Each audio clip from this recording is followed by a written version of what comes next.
అందరికీ నమస్తే అండి. కూటమి ప్రభుత్వం అధికారంలోకి వచ్చాక దాదాపుగా 130 మంది పోలీసులకు పోస్టింగ్ ఇవ్వలేదు. అంటే మేబీ ఈ సంఖ్య అటు ఇటుగా మారచ్చు, ఎందుకంటే మధ్య మధ్యలో కొంతమందికి పోస్టింగ్స్ ఇచ్చారు తీశారు. కాబట్టి ఓవరాల్గా ప్రభుత్వం అధికారంలోకి వచ్చాక ఒక 130 మంది వేసుకోవచ్చు. ఇందులో ఎస్ఐలు కొద్దిమంది ఉన్నారు, సిఐలు ఎక్కువగా ఉన్నారు, డిఎస్పీలు ఉన్నారు, ఎస్పీలు ఉన్నారు, ఐపీఎస్ అధికారులు ఒక 16 మంది ఉన్నారు. సో అసలు ఐపీఎస్ అంటే ఇండియన్ పోలీస్ సర్వీస్ అంటే ఇది చాలా కీలకమైన పోస్ట్. వీళ్ళు ఎంతో అహర్నిశలు కష్టపడి ఎన్నో కళలు కానీ ఎంతో ఫైట్ చేసి కొన్ని ఏళ్ల తరబడి ఈ పోస్ట్ కోసం సివిల్స్ ర్యాంక్ కొట్టి ఈ ఐపీఎస్ అవ్వడం కోసం శ్రమిస్తారు. తెర పోస్టింగ్లోకి వచ్చిన తర్వాత రాజకీయ ప్రయోజనాలు ఆశించో, రాజకీయ పార్టీలు ఒత్తిళ్ళకు తలగ్గో ఏదో ఒకటి చేసి వాళ్ళ పర్సనల్ దురద కొద్దీ వాళ్ళ బుద్ధి గడ్డి తిని వాళ్ళు పడిన కష్టం మర్చిపోయి దారి తప్పుతారు. అలా ప్రతి రాష్ట్రంలో జరుగుద్ది. మన రాష్ట్రంలో ఎక్కువగా ఉంది. దేశవ్యాప్తంగా కేవలం మన రాష్ట్రంలో మాత్రమే ప్రభుత్వాలు మారినప్పుడు ఐపీఎస్లకు పోస్టింగ్ ఇవ్వట్లేదు ఎక్కువ మందికి. ఇప్పుడు తమిళనాడులోను అండ్ తెలంగాణలో కావచ్చు అండ్ కర్ణాటకలో కావచ్చు ఆ ఐపీఎస్ల సంఖ్య 4-5 మాత్రమే ఉంటుంది, పోస్టింగ్ ఇవ్వకుండా పక్కన పెట్టే వాళ్ళ సంఖ్య. కానీ మన రాష్ట్రంలో మోర్ దాన్ 10 ఉంటుంది.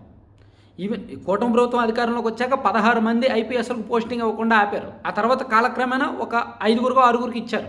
స్టిల్ ఎప్పటికీ కొంతమందికి పోస్టింగ్ ఇవ్వలేదు. ఎందుకంటే వీళ్ళందరూ వైసీపీ అధికారంలో ఉన్నప్పుడు వైఎస్ఆర్ కాంగ్రెస్ పార్టీకి మరీ కొమ్ముగాశారు కాబట్టి, కంప్లీట్ ఏకపక్షంగా పనిచేశారు కాబట్టి. ఈవెన్ గతంలో 2014 నుంచి 19 వరకు తెలుగుదేశం పార్టీ అధికారంలో ఉన్నప్పుడు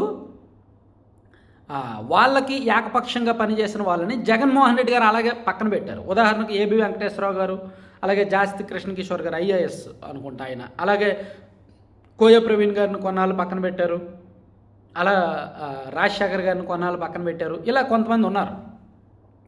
సో అంటే జగన్మోహన్ రెడ్డి గారు దీన్ని పెంచి పెద్ద చేశారు.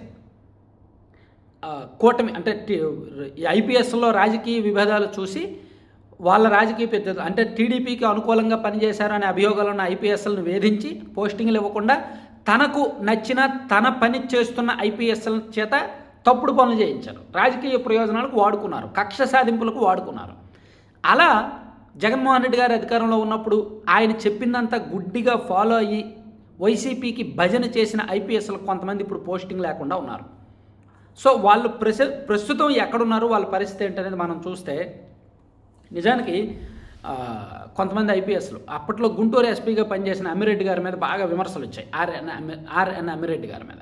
నిజానికి ఈయన కూటమి ప్రభుత్వం వచ్చాక కొన్నాళ్ళు పోస్టింగ్ ఇవ్వలేదు, కానీ ఆ తర్వాత మాత్రం పోస్టింగ్ ఇచ్చారు.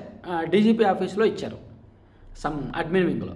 అలాగే మరో పరమేశ్వర్ రెడ్డి గారికి కూడా అంతే, కొన్నాళ్ళు పోస్టింగ్ ఇవ్వలేదు.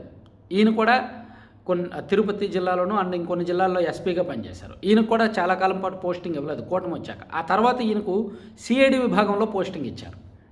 అలాగే అందరికంటే ఎక్కువ పెద్దిరెడ్డి గారికి అత్యంత సన్నిహితుడైన ముద్రపడి ఉమ్మడి చిత్తూరు జిల్లాలోనూ ఆ తర్వాత చిత్తూరు జిల్లాలోనూ ఎస్పీగా పనిచేసిన ప్రశాంత్ రెడ్డి గారు ఆయన మరీ ఏకపక్షంగా పనిచేశారు. చంద్రబాబు నాయుడు గారి మీదే కేసులు పెట్టారు ఆయన. చంద్రబాబు నాయుడు గారి మీద 307 లాంటి కేసులు, అట్రాసిటీ కేసులు పెట్టినప్పుడు ఆయన ప్రోద్బలం ఎక్కువ ఉండేది. సో ఆయనకు ప్రస్తుతానికి ఎక్కడ పోస్టింగ్ ఇచ్చినట్టయితే లేరు. అలాగే మనందరూ కాంతిరాణా టాటా గారు, విశాల్ గున్ని గారు, వీళ్ళు కాదంబరి జత్వాని కేసులో ఇరుక్కున్నారు కదా, కాబట్టి వీళ్ళు ప్రస్తుతానికి పోస్టింగ్ ఏమీ లేదు, విఆర్లో ఉన్నారు. అలాగే చంద్రబాబు నాయుడు గారిని అరెస్ట్ చేసిన కొల్లి రఘురామిరెడ్డి గారు విఆర్లో ఉన్నారు. అండ్ కొంతమంది సస్పెండ్ అయ్యారు. ఇప్పుడు ఐపీఎస్ అధికారి పివి సునీల్ కుమార్ గారు గతంలో సిఐడి చీఫ్గా పనిచేశారు, ఆయన సస్పెండ్ అయ్యారు. ఆయన తర్వాత సిఐడి చీఫ్గా పనిచేసిన సంజయ్ గారు అయితే ఏకంగా జైలుకు వెళ్ళారు. జస్ట్ చిన్న కరప్షన్, 1 కోటి రూపాయలు ఎంతో, 1,19,00,000 ఎంతో కరప్షన్ చేశారు. ఎస్సీ ఎస్టీ అవగాహన సదస్సుల పేరిట నిధులు కాజేశారనే అభియోగాలతో ఆయన అయితే జైలుకి వెళ్ళారు. ఏకంగా ఆయనే సస్పెండ్ అయ్యారు, జైలుకి వెళ్ళారు. అలాగే అప్పట్లో అమ్మిరెడ్డి గారు అయిపోయారు, ప్రశాంత్ రెడ్డి గారు అయిపోయారు, పరమేశ్వర్ రెడ్డి గారు అయిపోయారు, పివి సునీల్ కుమార్ గారు అండ్ వీళ్ళందరితో పాటు ఇంకా కొంతమంది ఇలా ఐపీఎస్ అధికారులు కొంతమందితో పాటు డిఎస్పీలు ఉన్నారు. ఒక 23 మంది డిఎస్పీలు ఉన్నారు. 23 మంది డిఎస్పీలకు పోస్టింగ్ ఇవ్వలేదు మధ్యలో స్టార్టింగ్లో. ఆ తర్వాత కొంతమందికి ఇచ్చి స్టిల్ ఇప్పటికీ కూడా ఒక 12 మంది డిఎస్పీలకు పోస్టింగ్ లేవు. వాళ్ళు విఆర్లోనే ఉన్నారు, శాలరీస్ కూడా లేవు. అండ్ ఐపీఎస్లు కొంతమందికి శాలరీస్ కూడా లేవు. వీఆర్లో ఉన్నారు అంటే ఎస్ఐ లెవెల్లో శాలరీ ఇస్తారు, ఆ తర్వాత శాలరీ ఇవ్వరు. ఈవెన్ సిఐ లెవెల్లో ఉన్న వాళ్ళు కూడా వీఆర్లో ఉంటే శాలరీ ఇవ్వరు, డిఎస్పీలకి ఎస్పీలకు కూడా ఇవ్వరనమాట.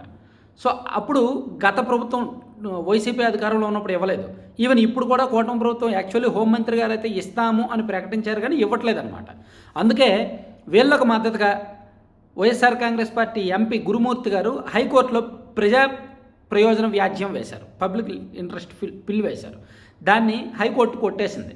ఏమయ్యో పోలీసులకు నొప్పి అయితే పోలీసులు పిటిషన్ వేస్తారు, అది మేము విచారిస్తాము, మీకెందుకు మధ్యలో అని. సో అంటే పాపం వాళ్ళ కోసం వైసీపీ పోరాటం చేయాలని చూసింది, వాళ్ళ పార్టీ కోసం ఫైట్ చేశారు కదా, సో వాళ్ళ కోసం పోరాడాలని చూసింది కానీ ప్రయోజనం లేదనమాట.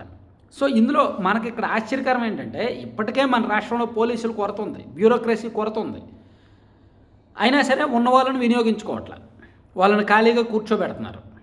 ఇది ఎంతవరకు కరెక్ట్ అంటారు? పోనీ పోస్టింగ్ ఇస్తే అదొక రకంగా పార్టీ ఎమోషన్స్ని పార్టీ సెంటిమెంట్స్ని దెబ్బతీస్తుంది అన్నట్టు ఫీల్ అవుతారు.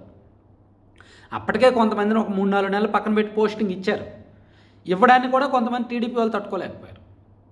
సో ఇలా పోస్టింగ్ ఇవ్వకుండా వీఆర్లో పెట్టడం తప్ప ఒప్ప? మీ ఉద్దేశం ఏమిటి? మీరైతే ఏం చేస్తారు అనేది కూడా మీరు కామెంట్ చేయండి.